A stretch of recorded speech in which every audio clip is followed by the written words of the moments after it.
Namaste, and welcome to our continuing series on the synthesis of yoga with our beloved Ranga. We are now on page 14, and the conditions of the synthesis, beginning with the sentence, "Moreover, the whole trend of modern thought and modern endeavor." So we'll read the para first, and then we'll come back to each sentence if necessary. In the previous para, he has told you that the capacity for development and intelligence is there everywhere in humanity. He does not accept the fact that some human beings are superior to others. It may be that they have not been developed or that the opportunity has not been there, but everybody has got the capacity, and even if they have not got the opportunity, they can, if exposed to the conditions of progress, they within 2 generations, without intermixture of blood, he has said that. That means the racial type all have the capacity of the development, self-development. That's what he has said earlier. So we see that all of this that has occurred in the past with saying that the black races are inferior mentally is totally wrong. Totally wrong. It's only a question of opportunities. The opportunities are not there. Moreover, the whole trend of modern thought and modern endeavor reveals itself to the observant eye as a large conscious effort of nature in man to effect a general level of intellectual equipment, capacity, and farther possibility of universalizing the opportunities which modern civilization affords for the mental life. Even the preoccupation of the European intellect, the protagonist of this tendency, with material nature and the externalities of existence, is a necessary part of the effort. It seeks to prepare a sufficient basis in man's physical being and vital energies and in his material environment for his full mental possibilities. By the spread of education, by the advance of the backward races, by the elevation of depressed classes, by the multiplication of labor-saving appliances, by the movement towards ideal social and economic conditions, by the labor of science towards an improved health, longevity, and sound physique in civilized humanity, the sense and drift of this vast movement translates itself in easily intelligible signs. The right, or at least the ultimate means, may not always be employed, but their aim is the right preliminary aim. A sound individual and social body and the satisfaction of the legitimate needs and demands of the material mind, sufficient ease, leisure, equal opportunity, so that the whole of mankind, and no longer only the favored race, class, or individual, may be free to develop the emotional and intellectual being to its full capacity. At present, the material and economic aim may predominate, but always behind there works or there waits in reserve the higher and major impulse. Now, I do have a question for you about those who say that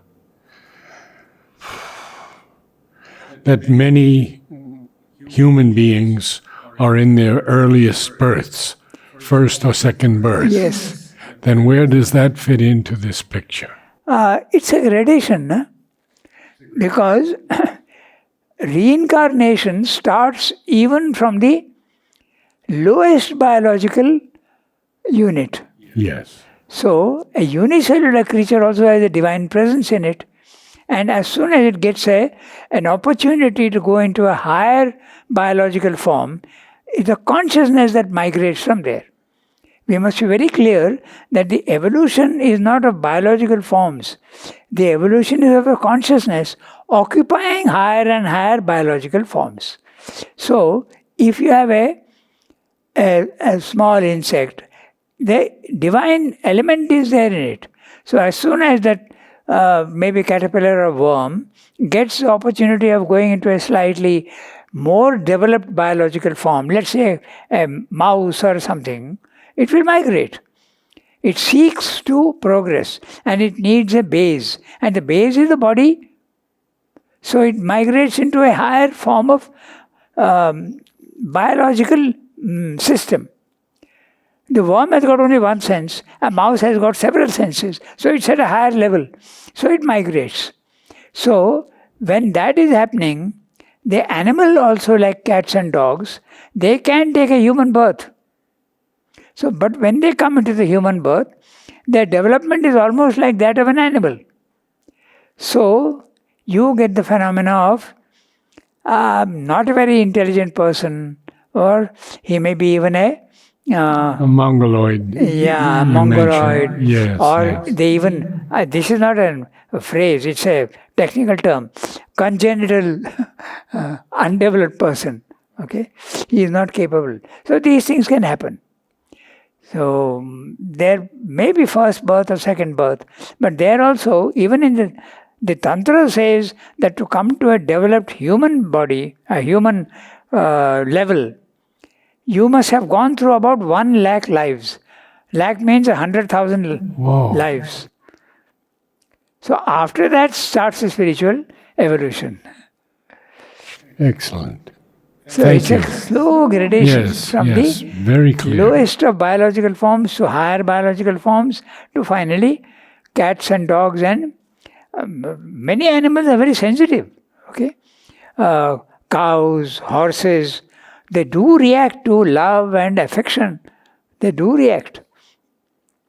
In fact, it's very interesting. We had one cow in Kazanov. Okay, not one, they have a big dairy, 80 or 90 cows. That was Human-Bai's. Human-Bai set Human that up? by was Gloria. Gloria. He Okay. was Gloria. But this is there was Parikshit who was looking after that. And he used to go every day and pat the cows, and encourage them, pat them, and maybe even give a little bit of straw for them to chew. So he used to do that. But one day, he didn't do that to one cow. And the next day when he came, that cow turned its face away. It was showing resentment. He told me this himself. So they are sensitive. Okay, animals are very sensitive. There are so many on YouTube also. You will see when one man, this is in America or South America, when he rescued a penguin. Okay, it was stuck in a net or something, and he rescued it, fed it, and took care of it, and made it healthy. Then he released it into the wild. But every 6 months or so, it used to come back to the owner. So they have this feeling. Even question of lions, okay? There are many people who are interested in lion studies. And one gentleman from UK, from Britain, he was looking after a lion, but he had to go back to Britain. So he went back. When he came back after 2-3 years, that lion recognized him from 100 meters away and bounded towards him and fell on him. So the reincarnation starts at a very low level. It's not only for human beings. Very well said. Thank you. Okay, so let's get back to our... Moreover, the whole trend of modern thought and modern endeavor reveals itself to the observant eye as a large conscious effort of nature in man to effect a general level of intellectual equipment, capacity, and further possibility by universalizing the opportunities which modern civilization affords for the mental life. He has told us earlier in the previous prava that mental life is still in the process of being developed. It is only the bodily life that has been, nature has been able to stabilize bodily life, but the mental development is still going on. It's an ongoing process. It's not completed. So now he is saying that the very fact, in fact, all over the world, all the governments are trying to give their citizens the minimum conditions of a dignified life. You must have a food, clothing, and a house to live in. So this is what all the governments are doing. So Sri Aurobindo is saying now that that's an effort of nature to provide for your physical needs so that you can develop your mind. The mind is still being developed, so you can't develop a mind if you are in a poor condition or you have no food. So this is what you see all over the world, that people are trying to give the governments are trying to give their citizens food, clothing, and the right to education, all that comes later on.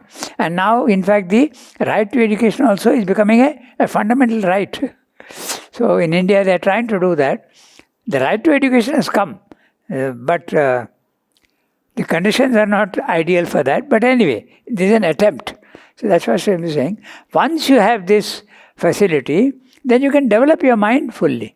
And if you develop mind, Sri Aurobindo is giving 3 gradations. Okay?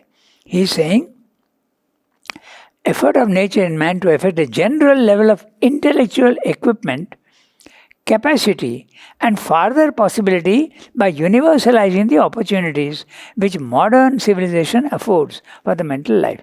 So universalizing means make to everybody available all the modern conveniences. Okay? That's why even in our India now, we have even the poor students, the governments are giving laptops and phones and all that so that they can develop themselves fully.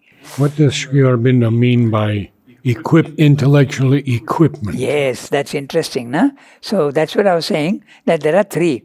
First of all, the intellectual equipment, then the capacity, and then the further possibility. Yes. So the equipment would be, if you want to develop somebody, he needs to have books.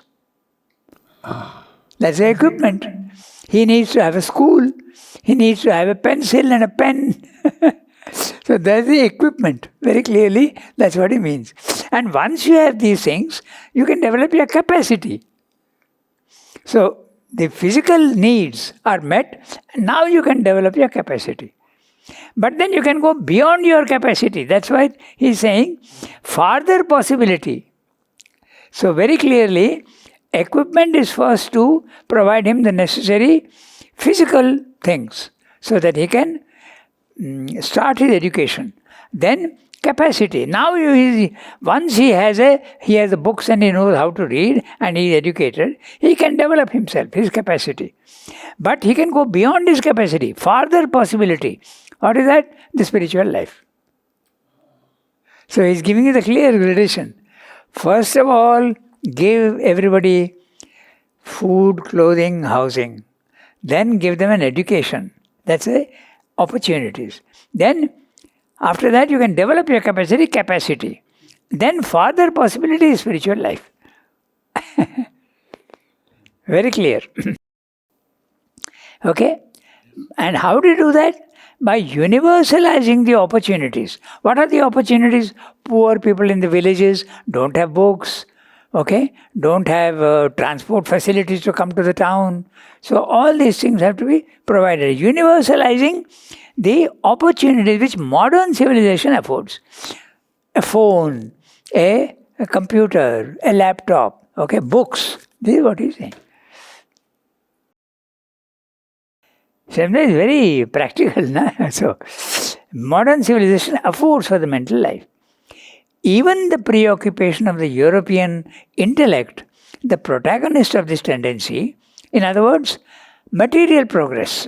okay, which material nature and the externalities of existence is a necessary part of the effort. So even the externalities of nature, externalities of existence, he means transport facilities, washing machines, whatnot. Okay. So, But he also is very positive on the European intellect. he's saying even the European intellect, when it is developed, Yes, Yeah. yes. even the European intellect, these the externalities of nature are necessary. And those who don't have, of course it is necessary, but it is necessary even for the Europeans, he's saying. The preoccupation of the European intellect, Yes.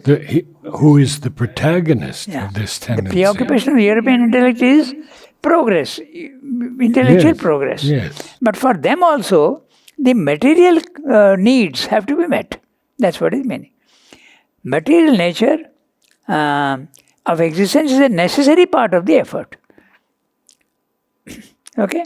So, it seeks to prepare a sufficient basis in man's physical being and vital energies and in his material environment for his full mental possibilities.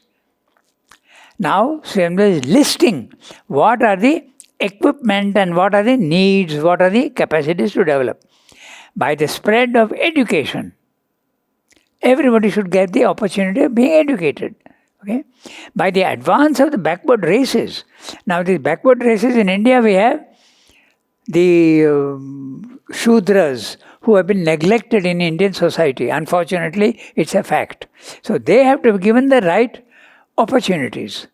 Then this backward classes, I don't know if you know, but even in America, okay, the Negroes are given concessions for education. Oh, yes. Yeah. Very much Yes. so. They are subsidized, their education. Of course, there is some resentment, and they say that why should that be so? You are being, but they are not developed. They don't have the opportunities as yet. So it is fair that they get the opportunities. That's what is meaning by the backward races. Okay, by the elevation of depressed classes. The elevation of depressed classes very clearly is our what you call Dalits in India. Okay, the OBCs and the other classes who have not been given opportunities. By the multiplication of labor-saving appliances, very clearly, phones, washing machines, a cycle or a motorcycle or a car or whatever you want. Okay, labor-saving appliances. By the movement towards ideal social and economic conditions. Economic conditions, everybody must have food and proper health facilities. That's why in India we have the what is called the ESIC. ESIC is Employee State Insurance Corporation. The government pays for all the medical needs of the workers. Okay, it doesn't work very well because all government things don't work. So the private things work very well because they want to earn money and there's a desire, so it works well. But unfortunately, the money-making thing comes in for the private thing, but it's much better organized. So, by the spread of education, by the advance of backward races, elevation of depressed classes, by the multiplication of labor-saving appliances, by the movement towards ideal social and economic conditions. Everybody must have ideal social conditions. There should be no depressed classes and there should be nobody. Everybody should have the opportunity of progress and justice. Okay, so by the labor of science towards an improved health, that also is there. Everybody should have the access to medical facilities. That's what he's saying. Longevity of life, and sound physique in civilized humanity. Why is he saying civilized humanity? Because longevity and sound physique is there in the non-civilized. It's an automatic thing he has told us. Remember? He says that when the mind is developed, there is a disbalance between the... So he's adding civilized humanity. Yes, interesting. Very. Sense and drift of this vast movement translates itself in easily intelligible signs. In other words, he is going back to what he said in the beginning. nature is making an effort to go stabilize mind and go beyond. That's what he's saying. When man is trying to do all these things and all governments are trying to do this, it is nature which is doing this, trying to go to the next level. Okay? The right, or at least the ultimate means, may not always be employed, but their aim is the right preliminary aim. And what is that? Provide all the facilities and all, treat everybody equally. A sound individual and social body and the satisfaction of the legitimate needs and demands of the material mind, sufficient ease, leisure, equal opportunity, so that the whole of mankind, and no longer only the favored race, class, or individual, may be free to develop the emotional and intellectual being to its full capacity. There should be. And the best way for that is democracy, supposed to be, because everybody is supposed to be treated equally. But Mother said democracy is over now. Yes. It's got a lot of defects. Yeah. But socialism didn't work also, and communism didn't work. Yes. So we need to find a solution, a new solution. Even in communism it doesn't work. Yeah.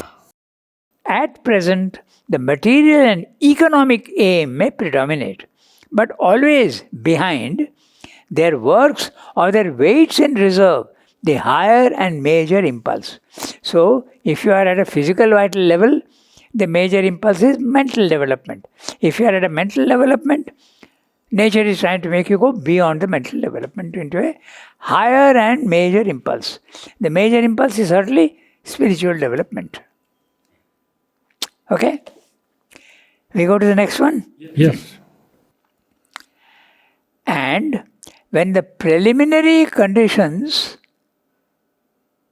are satisfied, when the great endeavor has found its base, what will be the nature of that farther possibility which the activities of the intellectual life must serve? If mind is indeed nature's highest term, then the entire development of the rational and imaginative intellect and the harmonious satisfaction of the emotions and sensibilities must be to themselves sufficient. But if, on the contrary, man is more than a reasoning and emotional animal, if beyond that which is being evolved, there is something that has to be evolved, then it may well be that the fullness of the mental life, the suppleness, flexibility, and wide capacity of the intellect, the ordered richness of emotion and sensibility may be only a passage towards the development of a higher life and of more powerful faculties which are yet to manifest and to take possession of the lower instrument, just as mind has so taken possession of the body that the physical being no longer lives only for its own satisfaction but provides a foundation and the materials for a superior activity. Excellent. Yeah. Just. So he's telling you very clearly that first of all, the physical needs have to be taken care of, then the mental development has to take place. Is that the last development possible? If it is so, then you have to develop yourself fully. But if there is something more, then you have to go beyond. So that's what he's saying. And look at the way he is talking, because if mind is indeed nature's highest term, why is he saying this? Because many people do believe that. All the materialists say that mind is the last, that's all. You don't need to go beyond that. There's nothing beyond that. And even intelligent people keep saying that, saying these things. True. There was a debate, and one of the fellows he's a script writer and a lyricist. He is insisting that there is nothing beyond the mind. It's all humbug. There's nothing beyond the mind. He's supposed to be quite a personality.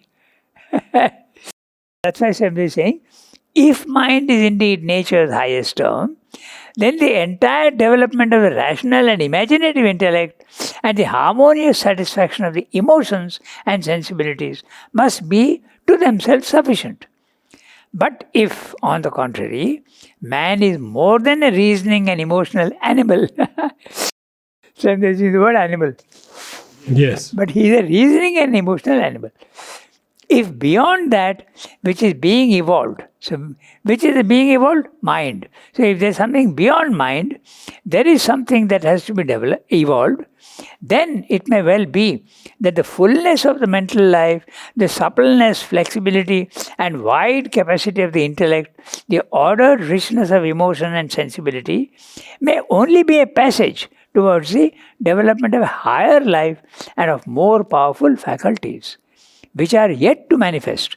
So, higher life and more powerful faculties are all the subtle powers that you get. Okay? In our Indian system, they call them the Ashtasiddhis. Okay? And also ESP, okay, extrasensory perception, the capacity of seeing the future. Telekinesis. Yeah, all these type of things. Yes. Okay, so. An interesting thing Nolini said. He said that the mind is an ivory tower. And I think I mentioned this once before, that to leap ahead, we may have to go down to the vital nature to go higher. Who says that? Nolini. I see. Interesting, isn't it? Maybe what he means is that you can't go beyond the mind very easily unless you develop your vital also. Maybe that's so. what he means. I think maybe so. Okay. And these powers are yet to manifest. All human beings have the capacity, but they are not yet manifest in everybody except in yogis.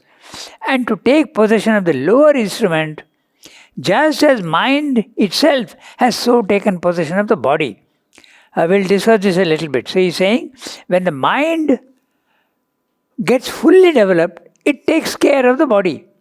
It starts with medicines, improving with its medical knowledge, it improves the health of the body. So it has taken the body and developing it.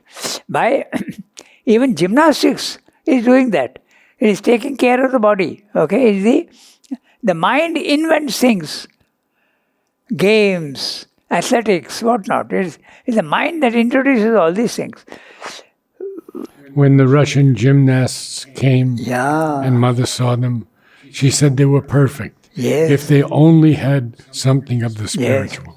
And now, when they showed those things in here, it was fantastic. Today, anybody and everybody is doing all those things, flip, flap, and 3 somersaults in the air and falling down. It's unbelievable what they're doing. The body is capable of fantastic things. So, the mind has taken over the body and the vital and is helping the body. Similarly, he says, when the spiritual consciousness comes, it will take hold of mind and vital and body. That's what should happen. Has taken possession of the body, and the physical being no longer lives only for its own satisfaction, but provides a foundation and the materials for a superior activity. So, not like the ascetic, give up the body, mind, life. No. The spiritual life should use its powers to base itself upon mind, life, body. Not reject it. That's what he's saying. We'll go to the next paragraph. Yeah. It's a brief one also. So, here he has told you that it is possible to go beyond the mind. Okay. So now, what is meant by going beyond the mind? A small para where he discusses this. The assertion of a higher than the mental life is the whole foundation of Indian philosophy, and its acquisition and organization is a veritable object served by the methods of yoga. Mind is not the last term of evolution, not an ultimate aim, but like body, an instrument. It is even so termed in the language of yoga, the inner instrument, antakarana. Okay, we'll discuss that antakarana at the end of the para. And Indian tradition asserts that this which is to be manifested is not a new term in human experience, but has been developed before and has even governed humanity in certain periods of its development. In any case, in order to be known, it must at one time have been partly developed. And if, since then, nature has sunk back from her achievement, the reason must always be found in some unrealized harmony, some insufficiency of the intellectual and material basis to which she has now returned, some over specialization of the higher to the detriment of the lower existence. So he's saying, is this possibility of a higher than mental life possible? He says, Indian yoga has shown that for a long period. He's talking of Indian philosophy and all, and the acquisition and organization of a veritable object served by the methods of yoga. Very common feeling in the West that yoga is something Indian. And we Christians, they actually say that. We don't want to go into yoga. But it must be very clearly understood that yoga is, maybe it is discovered and developed in India, but it is something universal. Yoga is not something Indian, it is universal. Can be practiced by anybody and you will get the same results. Well, now we have International Yoga Day. Yes, that's right. But I was told by some Russian friends that Sri Aurobindo is now considered a cult in Russia, and he's prohibited. Yeah. Unfortunately, it's not a cult. Those who are practicing it, if they claim that, because the thing is this, if you start saying that Sri Aurobindo is the only truth and you must all come to it, it becomes a cult. Yes.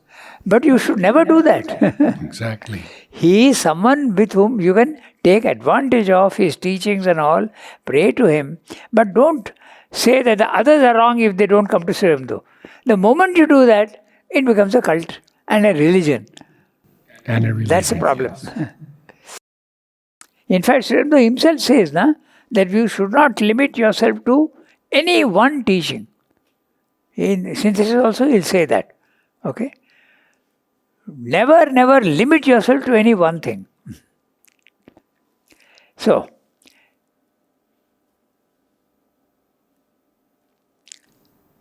this part about nature sunk back from her achievement, we need some discussion on that. Yeah. Okay. So, the assertion of a higher than mental life is the whole foundation of Indian philosophy, and its acquisition and organization is a veritable object served as a method of yoga. Mind is not the last term of evolution. Very clear-cut, loud statement. Not an ultimate aim, but like body, an instrument. You can go beyond the mind. It is even so termed in the language of yoga, the inner instrument, antahkarana. It's in Indian philosophy, you have the concept of the antahkarana, means the inner instrumentation. And they are usually four. There is the manas, which is the physical mind. There is the buddhi, which is the intellect. There is the chitta. The chitta is the substance of the vital. And there is the ahankara, ego. Ego is a very important element in your inner instrumentation. If you don't have an ego, you will be a floater. You will be like a leaf in the wind. No will, no purpose, no orientation, self-orientation. So ego is very necessary. And Mother says abolition of the ego. Later. Once you have developed yourself, get rid of it. Okay, got it. But before developing yourself, you have to definitely have an ego and you have to develop yourself. Okay? So, now, he's saying, and Indian tradition asserts that this which is to be manifested is not a new term in human experience, but has been developed before and has even governed humanity in certain periods of development. He is not being very specific, but all ancient cultures He is including all of them here. The Aztec civilization, the Mayan civilization, the Egyptian civilization, the Greek civilization, the Indian Vedic period. All these have already developed the yogic capacities. Okay? Then, in any case, in order to be known, it must at one time have been partly developed. So this is something interesting. He uses his argument in other places also. He says that there has to be a gradual development. Suddenly you can't start yoga one good day at a high level. There has to be a gradual development. So something must have been there in the past. Some small development. He uses this argument. And since then, nature has sunk back from her achievement. The reason must always be found in some unrealized harmony. So what has happened to the Egyptian civilization? Gone. Why did that happen? Why did the Mayan civilization, the Aztec civilization, the Egyptian, and even the Greek, why did it all disappear? So same they saying, you have to find the reason. Some defect must have been there. And that defect was, it was not an integral development. What do you mean by integral development? There was an over-specialization of the yogic capacities, but not the physical ones. So now we are going back to the physical development through science. So once that is again based, then the spiritual level also can take up. So Atlantis and Lemuria? Yeah, they also disappeared. Yeah. But they had a very high level of development, but it disappeared. So that's what he's saying, okay? So. And since then nature has sunk back from her achievement, the reason must always be found in some unrealized harmony. And what's that unrealized harmony? Development of the physical, development of the vital and the mind. And then you go beyond. It's like climbing a staircase. If your first 3-4 stairs are not well built, you're going to collapse. So you have to build the staircase first. The physical, the vital and the mental, and then you go beyond. It was found in some unrealized harmony, some insufficiency of the intellectual and material basis to which she has now returned. So intellectual and material basis very clearly science. Okay? And intellectual. Everywhere there is an intellectuality which is coming up. Okay? So here now some over-specialization of the higher to the detriment of the lower existence. This is what happened in the past. Not enough attention was given to the lower levels, but too much of attention was given to the higher. So there was a disbalance. That balance has now to be corrected. But what then constitutes this higher or highest existence to which our evolution is tending? In order to answer the question, we have to deal with a class of supreme experiences, a class of unusual conceptions, which it is difficult to represent accurately in any other language than the ancient Sanskrit tongue, in which alone they have been, to some extent, systematized. The only approximate terms in the English language have other associations, and their use may lead to many and even serious inaccuracies. The terminology of yoga recognizes, besides the status of our physical and vital being, termed the gross body, and doubly composed of the food sheath and the vital vehicle, besides the status of our mental being, termed the subtle body, as singly composed of the mind sheath or mental vehicle, a third, supreme and divine status of supramental being, termed the causal body and composed of a fourth and fifth vehicle, which are described as those of knowledge and bliss. We'll finish the para. But this knowledge is not a systematized result of mental questionings and reasonings, not a temporary arrangement of conclusions and opinions in the terms of the highest probability, but rather a pure self-existent and self-luminous truth. And this bliss is not a supreme pleasure of the heart and sensations, with the experience of pain and sorrow as its background, but a delight also self-existent and independent of objects and particular experiences. A self-delight which is the very nature, the very stuff, as it were, of a transcendent and infinite existence. So in this para, he is telling you that there are planes of consciousness and there is a gradation of these planes of consciousness. So he is talking of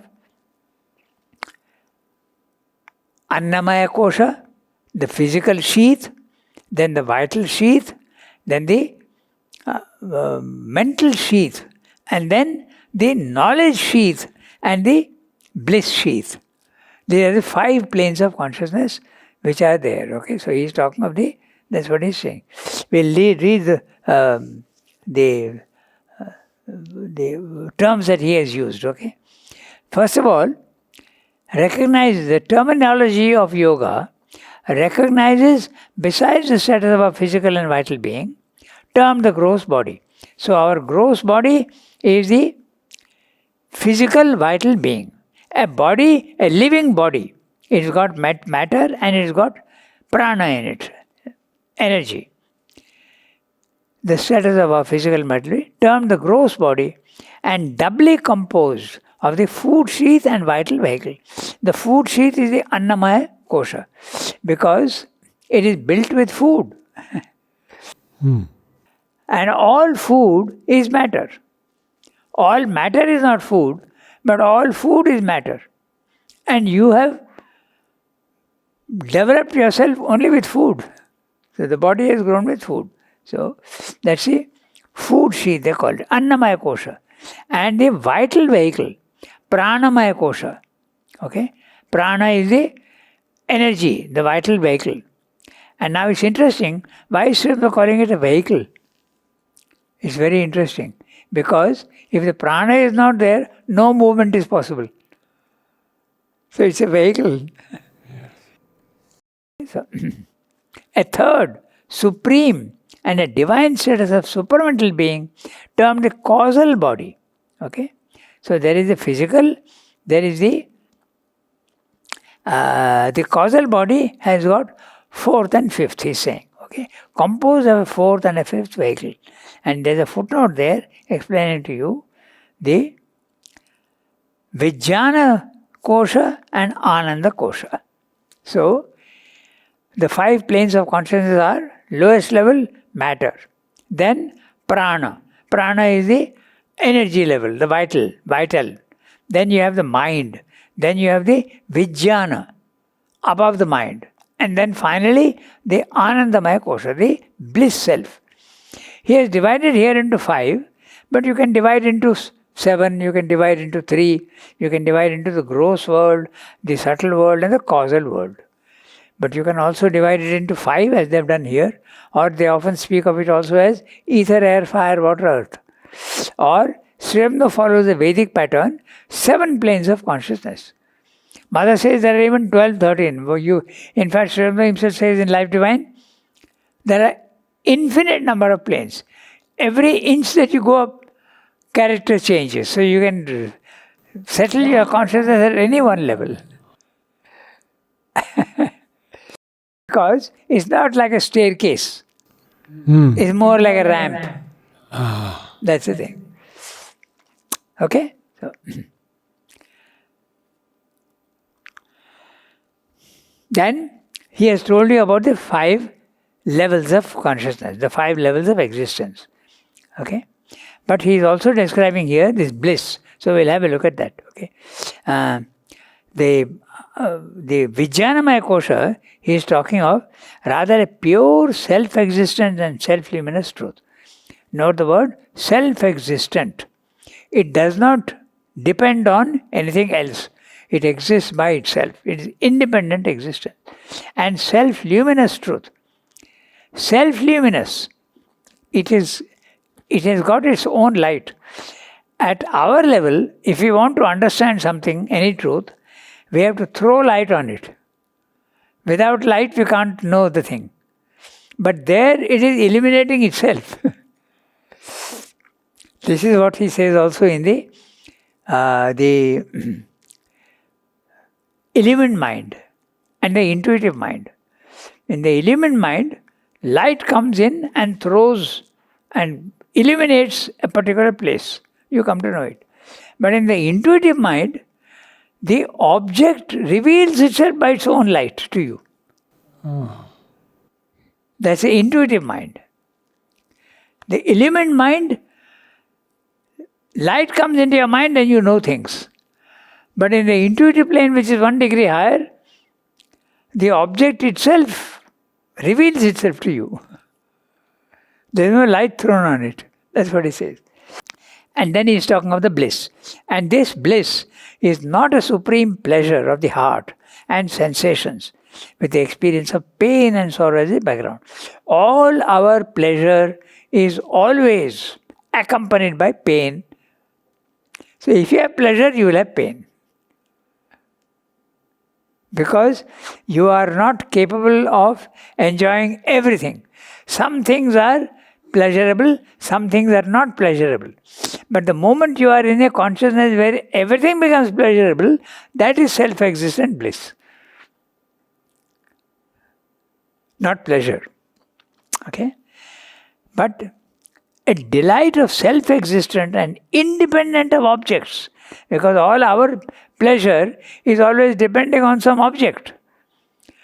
I like something, so I enjoy it. If I like some food, I enjoy it. So we are always depending on something. I like praise, so when I hear praise, I enjoy it. But it is always depending on something. But this bliss depends on nothing at all. It is just born by itself. Okay? Independent of a self-delight, which is the very nature, the very stuff, as it were, of a transcendent and infinite existence.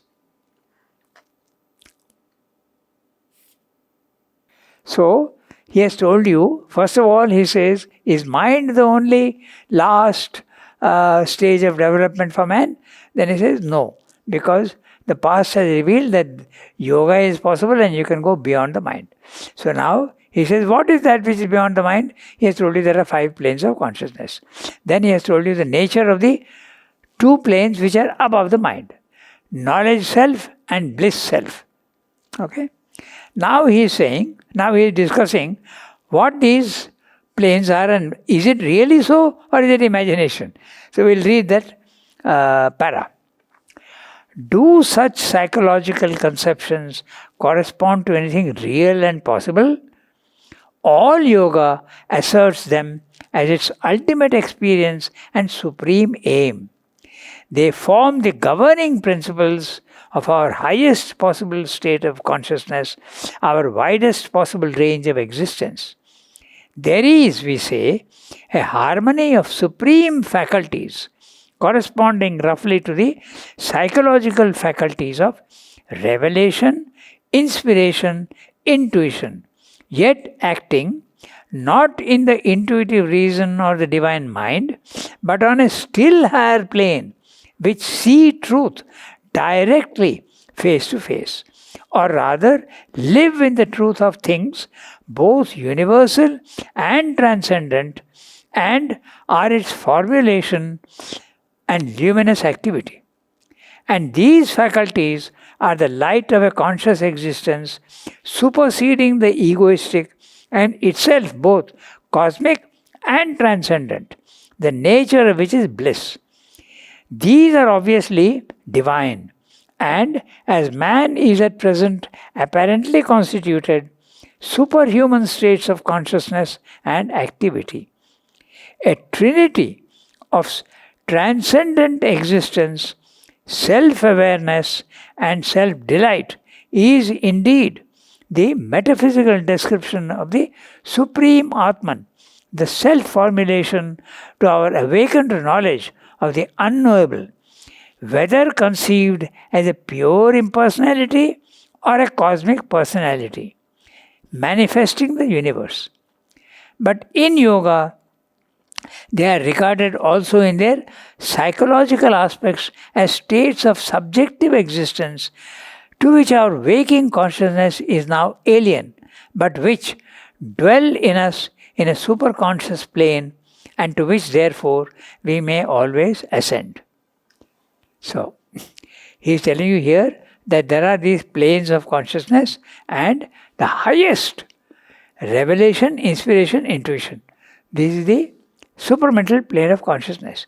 Revelation, sight, drishti. You have to see the reality. You don't have to understand it by the mind. You just see the reality. Then there is the inspiration. Srimda used the word inspiration for revelation is truth sight. Inspiration is truth hearing. You hear the truth. That's what the Vedas are all about. They heard the truth. Okay? They are Shruti. Shruti is the word used for hearing the truth. Drishti is seeing the truth. Shruti is hearing the truth. Remember Srimdu? He is hearing Sri Krishna's voice. Go to Pondicherry, go to Chandranagar. Shruti. He could even recognize whose voice it was. He says, it's a voice well known to me. Okay, that's interesting. And intuition. Intuition is acquisition of knowledge without mental thought. It's like a drop of light that comes into you and you understand that. That's intuition. No thought. Just sudden revelation. Okay? So this is the highest plane. I think we'll discuss the para next time in more detail. Today we'll stop here and do such psychological conceptions. We'll redo this next Saturday. Good. Namaste all. And thank you.